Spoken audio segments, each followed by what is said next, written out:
વડોદરાના સાવલી તાલુકાના રાણિયા ગામ પાસે આવેલી એવિયન્ટ મટીરીયલ ઇન્ડિયા પ્રાઇવેટ લિમિટેડ કંપનીમાં કામદારોએ રોષે ભરાઈ ભારે વિરોધ પ્રદર્શન કર્યું હતું। 15 થી 18 વર્ષ જેટલા લાંબા સમયથી ફરજ બજાવતા 30 થી વધુ કામદારોને કોઈ પણ જાતની પૂર્વ નોટિસ આપ્યા વગર માત્ર વોટ્સએપ એપ પર મેસેજ કરીને છૂટા કરી દેવાતા વિવાદ વકર્યો છે।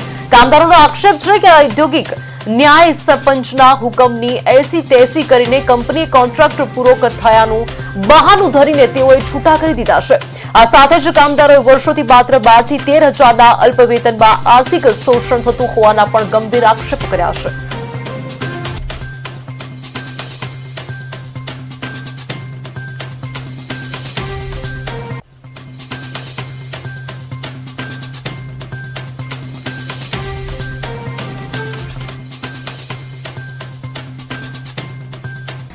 રાનિયા સાકરદા રોડ પર આવેલી એવિયન કંપનીમાં 20 વર્ષથી નોકરી કરું છું। અમને 31 તારીખે વગર નોટિસે વોટ્સઅપ દ્વારા છૂટા કરેલા છે। આજે અમે 48 દિવસ થયા। 48 દિવસથી કોઈ મેનેજમેન્ટ અમારી સામે જોતું નહીં, વાત કરવા છતાં વાત કરવા આવતા નથી। અમે વારંવાર રજૂઆત કરી કે ભાઈ અમને વાત કરો, પણ એ મળવા સુધા આવતા નથી। આજે અમે 48 દિવસથી છેલ્લે પરેશાન થઈને અમારે આ પગલું ભરવું પડ્યું। રોડ પર ગેટ પર ઉભા રહ્યા છે। અમે આજે કોઈને બહાર જવા નહીં દઈએ કે કોઈને અંદર જવા નહીં દઈએ।